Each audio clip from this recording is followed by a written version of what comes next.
Agus Gaelta, where I sing you a song in Irish or in Scots Gaelic, and then I tell you the story behind that song. So this week's episode is about a very famous song called Roisin Dubh. And although at first glance this song appears to be a love song written to a woman named Rose, or Roisin, there is a hidden story behind this song, and that is the topic of this week's episode. So, our story begins in Elizabethan Ireland. The year is 1587, and Queen Elizabeth has been on a civilizing mission around Ireland. So this means she's trying to anglicize Ireland, or make it more English, usually with not very nice methods. One of these methods has been to establish plantation schemes all across the province of Munster, which is the southernmost province of Ireland, in an effort to establish English superiority over Gaelic Ireland. Although the schemes had been successful in the south, the northernmost province of Ireland, Ulster, today's Northern Ireland, has been proving a little bit more difficult to control. So this is because there are two very powerful clans that still hold a lot of influence and sway. One of these was the Ineal, or the O'Neill clan, which was one of Gaelic Ireland's oldest and most famous royal dynasties, and the other was Tyrconnell, or O'Donnell, in present-day Donegal. So, in order to ensure that these two powerful clans did not form an alliance, Elizabeth had her then Lord Deputy of Ireland, Sir John Perrot, kidnap Hugh O'Donnell, the heir to the O'Donnell kingship, and Art O'Neill, a political contender of Hugh O'Neill, who was the second Earl of Tyrone and the head of the O'Neill clan. So, Hugh O'Donnell, 15 years old at the time, and he would be 20 when he and Art would become the only two people to successfully escape Dublin Castle, where they were imprisoned. With the help of Hugh O'Neill, they escaped and they went into hiding in the Wicklow Mountains, where Art died of hypothermia, and Hugh O'Donnell famously lost his two big toes to frostbite. And so Art didn't survive, but Hugh O'Donnell made his way back to Tyrconnell, where he was crowned king of the O'Donnell clan, and he declared war on Queen Elizabeth, and thus began what is known as the 9 Years' War. This war, also called Tyrone's Rebellion, was the last stand of Ireland's Gaelic aristocracy against the English, and it was looking like it was going to be very successful. It wasn't just O'Donnell; it was also O'Neill. They formed an alliance, and they started to basically have rebellions all over Ireland to fight against English superiority. But the reason that this campaign ended up being so successful, at least initially, is because Hugh O'Neill tapped into a rallying cause that had never been used before and became synonymous with the Irish cause for freedom against England for centuries after that. And he was the first person to use Ireland's fight for freedom as not just a fight for Ireland herself, but a fight for her Catholicism. So he made it a fight for Ireland's Catholic nation. And this earned him a captainship from the Pope. He became the captain of Ireland's Catholic army, and this gave him and O'Donnell enough clout to go ask for an army from Philip of Spain, who was Spain also a Catholic country. So Philip pledged to help, and he sent over the famous Spanish Armada to help in the fight against England. So, like I said, it looked like the Gaels would be successful. England was outnumbered. They were fighting on Irish soil, which meant that O'Neill and O'Donnell were fighting on their own turf.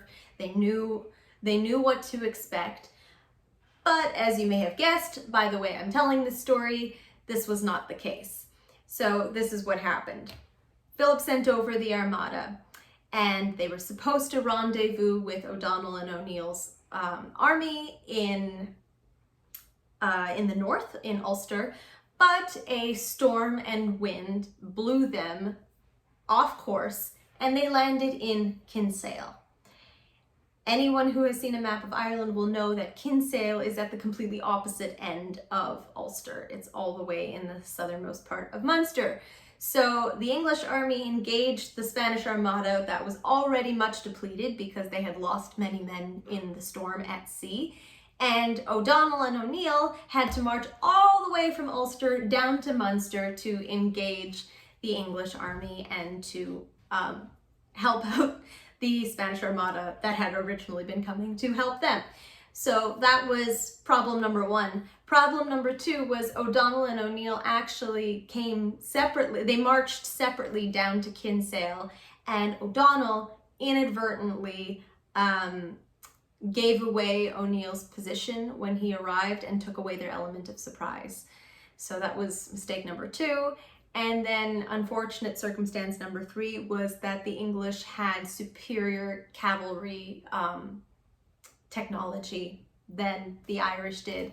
And all of these unfortunate circumstances resulted in a crushing defeat for the Irish Gaelic aristocracy at the Battle of Kinsale. So this was in 1601, and 6 years later, O'Neill and the rest of the Irish Gaelic aristocracy would sail into voluntary exile all over Europe. They would go to other Catholic countries, so Spain, Austria, France, Poland, and you can still see Irish colleges that were established by them and by their descendants all over these Catholic countries. But what of Hugh O'Donnell? So Hugh O'Donnell did not go into voluntary exile along with the rest of the Irish aristocracy in 1607. He actually left right away after the Battle of Kinsale, and he went directly to Spain because he wasn't giving up. He was going to ask Philip for another army. He was determined to go back and fight for Irish freedom. So he went and he asked Philip for another army, but unfortunately, while he was waiting for a response, he died. Now, the circumstances of his death are still up to speculation. There are theories. One theory is that he was poisoned by an Anglo-Irish spy named James Blake. So there are letters to support that James Blake was sent to Spain for this purpose, to kill Hugh O'Donnell, but there's nothing to prove that he was actually successful. So another theory is that Hugh O'Donnell died of a broken heart in exile from his home. And this is a more romantic theory, but it is with this theory in mind that we get our song Roisin Dubh. So the reason that the song is not more explicitly about this period in time is because during this time and during Elizabethan reign over Ireland, nationalist songs about Ireland and about Irish freedom were actually not only illegal, but they could get a musician killed. So thus was born the allegory of Ireland as a woman, which is a theme that you can see in many political songs that were written at the time, and it was a theme that was carried on after that. Not only this, but interestingly, before Hugh O'Donnell was imprisoned in Dublin Castle when he was 15, he was actually engaged to be married to Hugh O'Neill's daughter, whose name was Rose.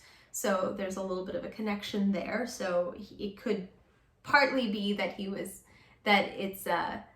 Roisin Dubh in this song is supposed to be Rose O'Neill, but it is definitely an allegory for Hugh O'Donnell's fight for Irish freedom, and unfortunately unsuccessful. However, this song really stood the test of time because it was, as Ireland's fight for independence from England continued and developed, this song was continuously used and became a very popular political song, all the way up to being translated by Patrick Pearse, who would be one of the signatories of the 1916 proclamation of an Irish Republic, which would be the public reading of this document would lead to the 1916 Rising, which would be the watershed moment that would eventually lead to Irish independence. And the proclamation ended up being the backbone of the initial Constitution of Ireland. And then even after Irish independence, the tune remains a popular song that is played sometimes just instrumentally. It is also sung. Joe Heaney did a very famous version of this song.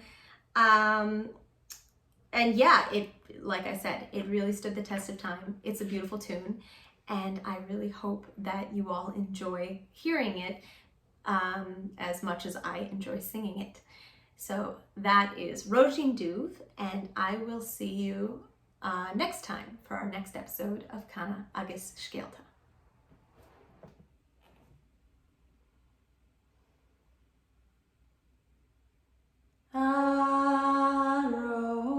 Roisin na bio branert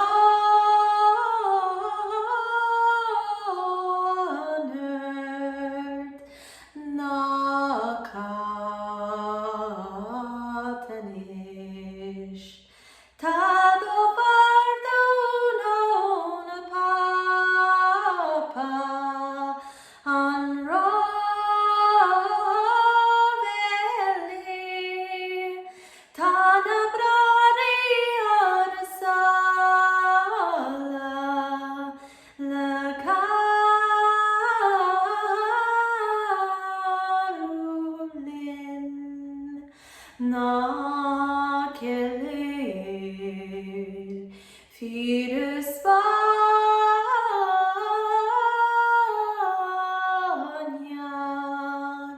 et Roisin Dubh. Bye.